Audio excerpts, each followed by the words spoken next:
Inondation dans la ville-province de Kinshasa. Mesdames et messieurs, merci de vous abonner massivement dans votre chaîne d'actualité ou dans votre chaîne d'investigation. Congo Investigation TV. Merci de vous abonner. En tout cas, abonnez-vous massivement avec votre jeune journaliste d'investigation Enoch Binta. Merci pour vos messages, vos suggestions. Yango eza kosala ete mosana biso. Et kende en tout cas liboso ba remarque nabino na bapel. En tout cas pardon, appelez-moi pendant que vous voulez parce que là je suis vraiment disponible pour répondre na bapel nabino. Appelez-moi anytime.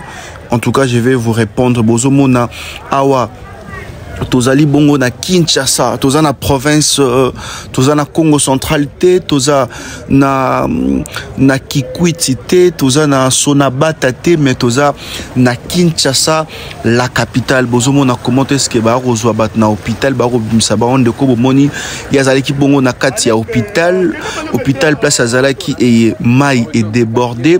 Voilà pourquoi ba volontaire babimaki pour que ba sunga batu. Alors chose grave ezali nini.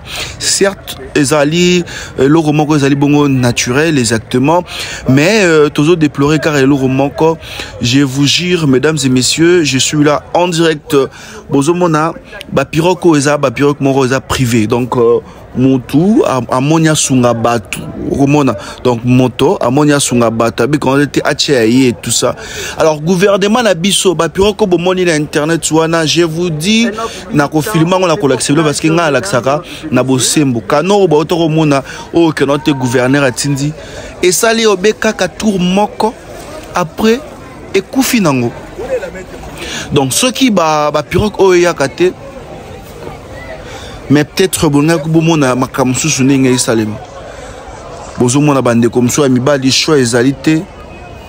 Bazali bongo ko bunda na bundama buna na malembe ko bima. Misuspect ko memela bande ko na ba moi biloko ya kolia misusu ba ko mema batu. Bomoni ba croix rouge mosala ba ko sala. En tout cas félicitations à bino parce que na moni bozali bena ko sala mosala lolenge et sengeli mais donc déplorer ka gouvernement na biso gouvernement provincial exactement moi mboka Daniel Bumba o meka un peu ko bongisa bo mona kano wana ekufi donc esali kaka tour moko et memi gouverneur et kenali boso et bi kufeli kuna donc ezongi ya rotindika. Ça maintenant c'est quelque chose, je me dis c'est ça la vraie question en fait. Oui, les a catastrophe naturelle, mais faut que vie à batteuse à la sauver. Vie à batteuse à la sauver. Mais comment est l'euro qui ont été et koufi nango et puis ne koufi bongo mususu moya eza nango pété. Oh mais Congo franchement mesdames et messieurs, on est où là? Boutala, on est où là? Toi qui regardes ces reportages, prière de laisser d'abord un commentaire pour notre pays Congo. Namakambo ya boy, oui, tu l'obité comment t'es gouvernement de Missima été. Mais ok, t'as là pour le rebim sabatou, donc tu remis qu'on l'a remis qu'on créer. Parce que il y a malonga dans le gouvernement à Bisso, et ça a été. Bah, mais ça, il y a ma baille. Bazu messe à mabaya batie babidon assez comme ma batou pour que bim.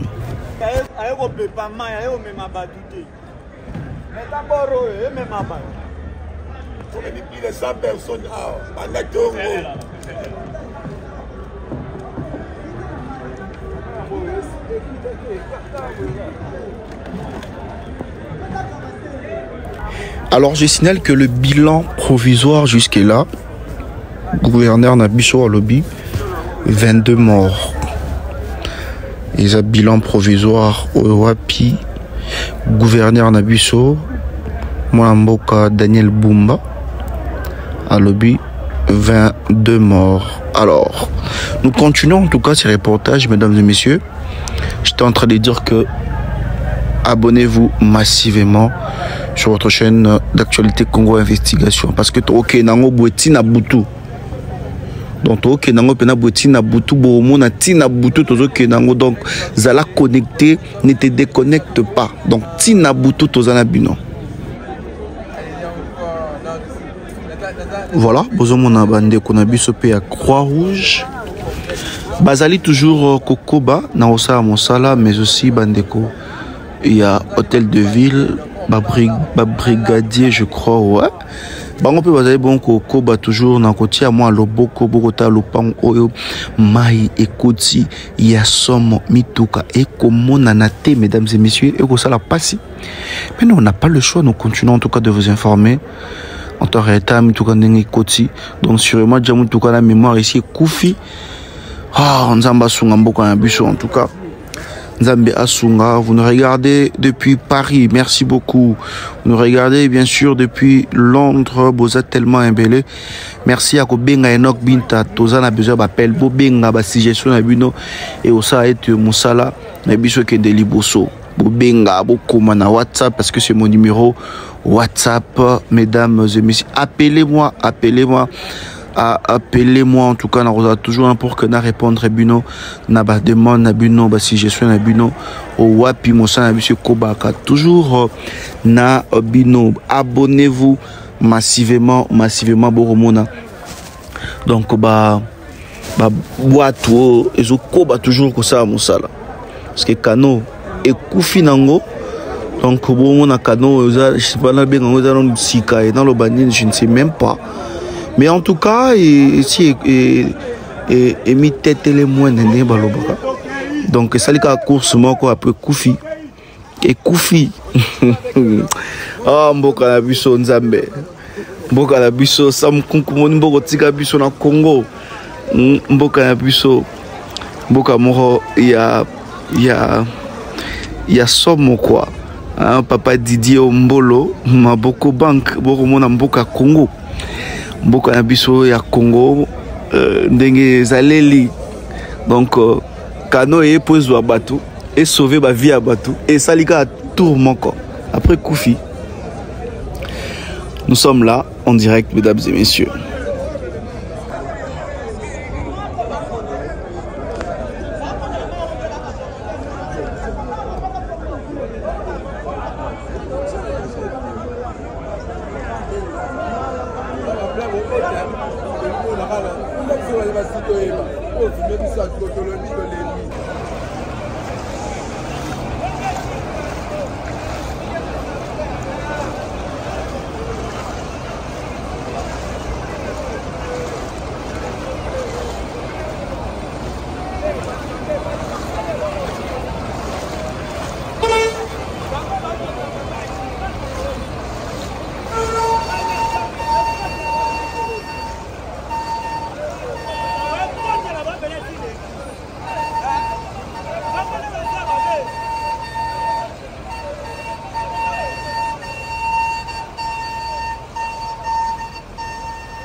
Lion. Longa motema Lion. Eh. Un scorpion. Ok, la cigarette.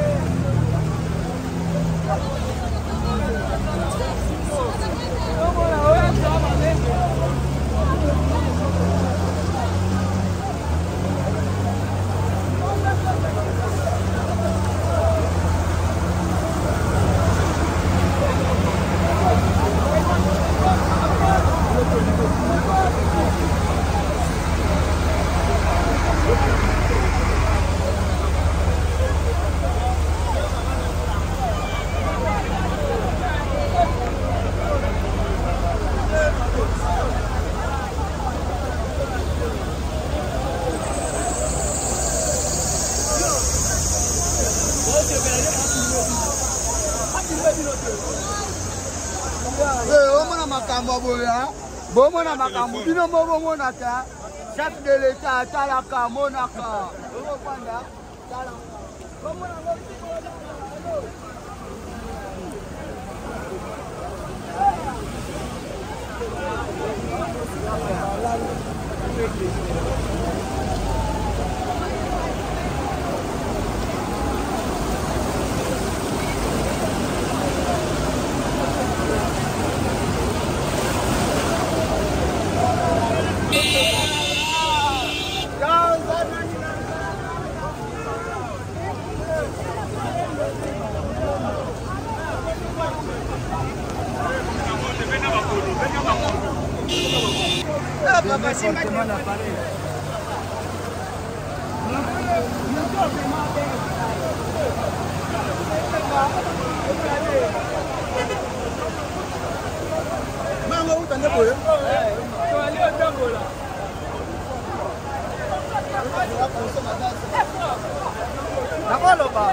bonsoir. Vous en posez la question.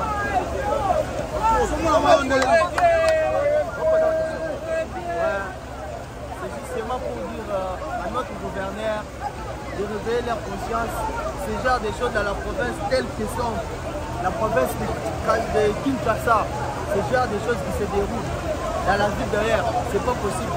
Ce genre de choses sont censées être même dans les provinces.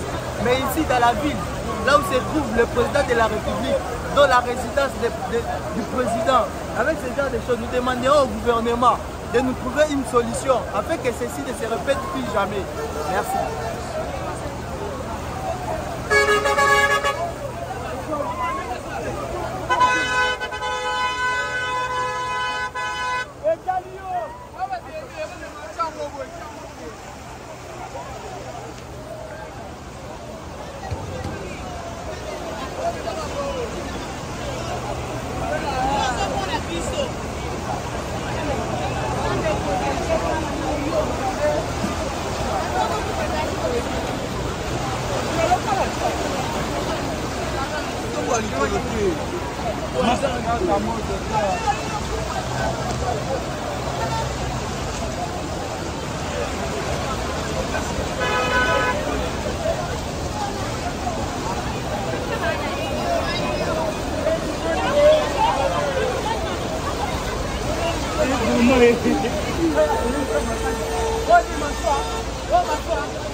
Alors, en tout cas, il y a une catastrophe naturelle, je dis oui, mais il va moi canaliser ma main.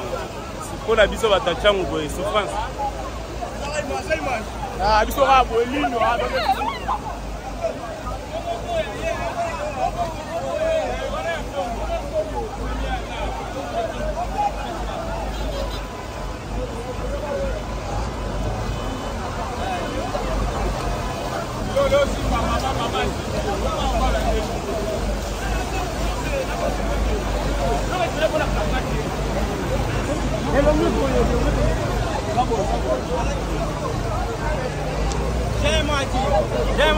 J'ai dit, inondation. L'île Pogny est l'eau.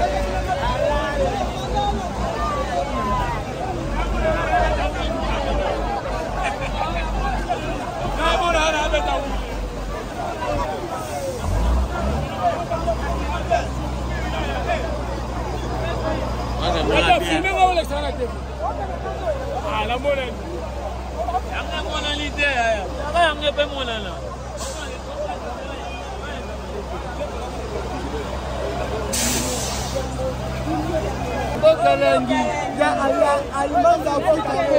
Abuka kila Shekina. Shekina mutasa.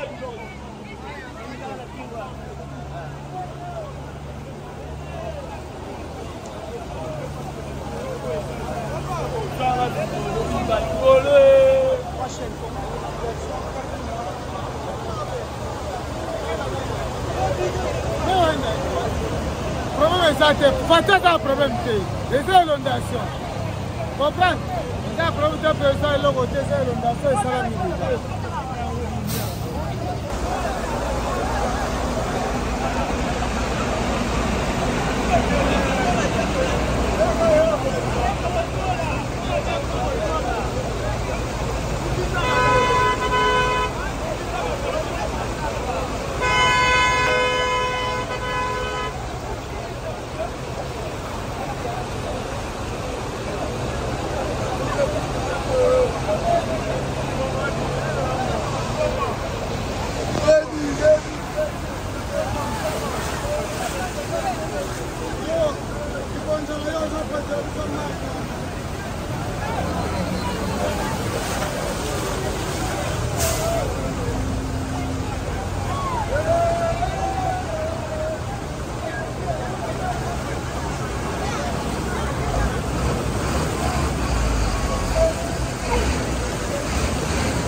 Outra filme.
Papa, mboko yo na ebite faut va changer en forme.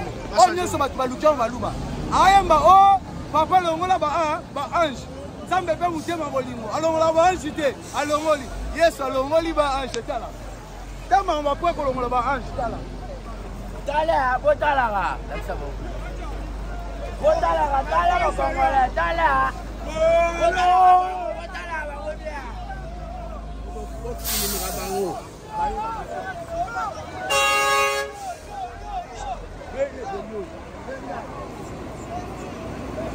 Mabomba ke bota wo mo ngete. Bota wo pe mo ngete. Yo ba ke ka ba lo.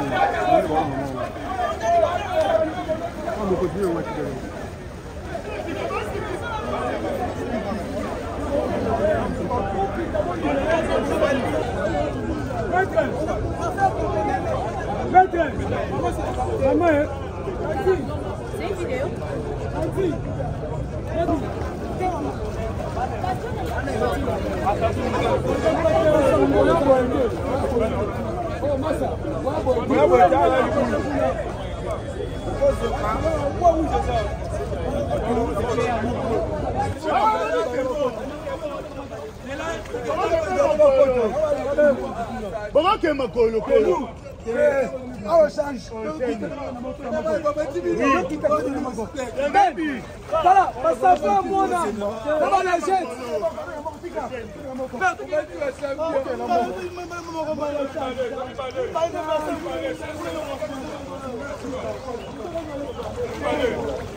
Mettez tellement au fond de terre.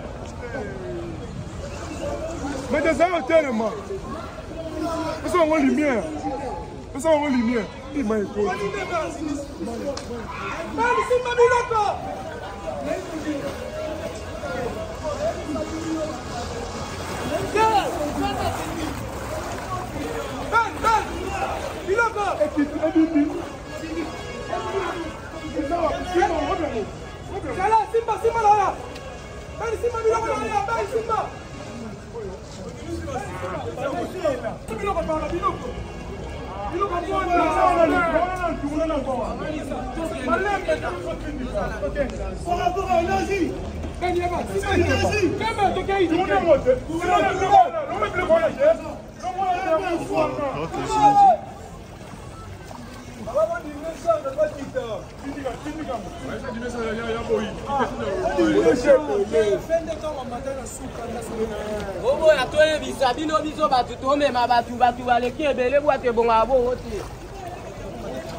Chargez les gars.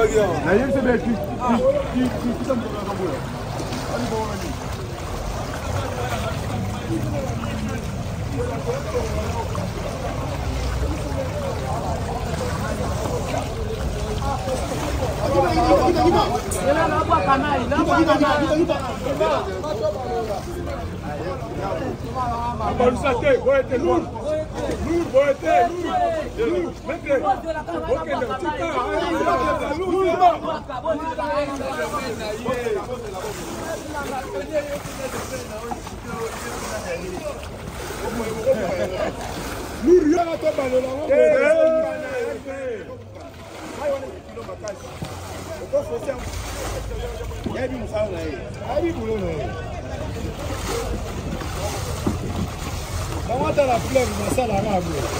Une expérience.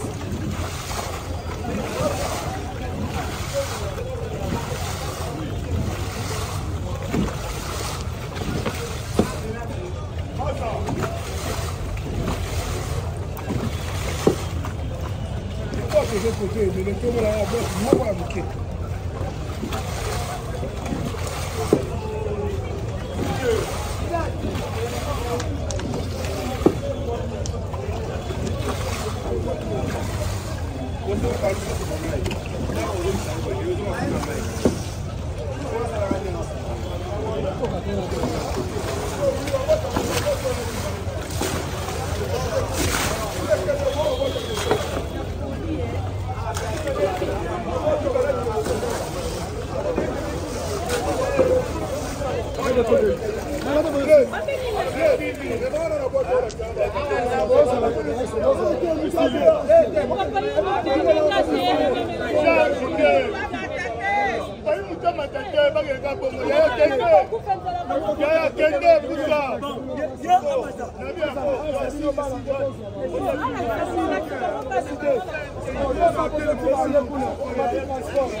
Bonjour madame Stéphanie Bourreau.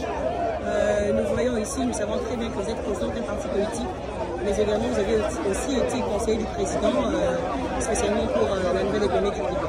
Alors à ce jour, nous voyons cette inondation qui ressort des pluies diluviennes qu'il y a eu récemment à Kinshasa. Quel est votre constat de manière générale? Le constat est vraiment amer parce que vous voyez qu'on était après la pluie, c'est le bon temps, nous c'est le mauvais temps que nous vivons ici. Mais nous pouvons ici dire en tant que président d'un parti politique qui a aussi l'environnement comme le principal que les solutions existent. Les solutions existent pour sauver des vies, les solutions existent pour développer une politique de climat cohérente pour que nous puissions éviter ce genre de catastrophe. Nous savons que cette route est très fréquentée, donc les solutions palliatives l'incertitude mondiale maintenant dans le domaine du climat influence beaucoup sur l'engagement des partenaires internationaux. Et nous, au niveau de la RDC, nous devons nous-mêmes développer une politique stratégique cohérente que nous puissions protéger notre population. Ok. Madame, mais autrefois, quand vous étiez à la présidence, vous avez fait une très belle proposition. Vous avez même eu une réunion stratégique avec les opérateurs téléphoniques pour pouvoir justement informer à l'avance la population. Mais qu'en est-il de ce point? Absolument. Nous avons initié les SMS d'alerte, un code d'SMS pour que les abonnés ici qui vivent dans les zones en risque puissent être au courant avant et évacués avant. Nous savons que le problème, c'est que si on les évacue, on va les mettre à plus. Mais nous devons demander à ceux qu'on laisse. Soyez attentifs aux informations sur les pluies. Soyez attentifs aux informations sur la météo. Parce que nous pouvons d'abord sauver vos vies et puis après nous viendrons voir les matériels après. Et c'est ça qui compte pour cette délégation, les vies humaines. La vie humaine est sacrée. Nous voulons d'abord les délégations, il y en a dans le monde entier. Mais vous voyez que dans certains pays du monde, les vies sont sauvées d'abord et puis après on vient s'occuper des catastrophes matérielles. Donc nous avons initié cette initiative des SMS d'alerte. Toutes les compagnies mobiles étaient d'accord avec nous, Vodacom, Orange, Celtel, RTL, ils étaient tous d'accord pour qu'on puisse envoyer ces SMS gratuitement aux abonnés. Donc nous appelons encore à ces engagements, vraiment que ça soit respecté, pour s'occuper de la population. Ce qui est plus important, c'est que nous puissions vraiment mettre en œuvre une politique cohérente de gestion des catastrophes de la ville et du pays en général, parce que là on parle de Kinshasa, on ignore ce qui se passe dans d'autres provinces. Un mot aussi discret, justement, face à cette vraiment, nous sommes de cœur avec vous. Vous avez vu que j'ai rencontré en toute coïncidence le conflit à l'intérieur, le plan de la ville, nous avions parlé. Nous voyons que c'est un problème qui tient aux autorités à cœur. Mais ce que nous déplorons aussi, c'est que nous ne devons pas toujours gérer l'État. Nous devons être dans une politique d'anticiper et de prévenir ce genre de catastrophes. C'est possible. Merci. Banandako.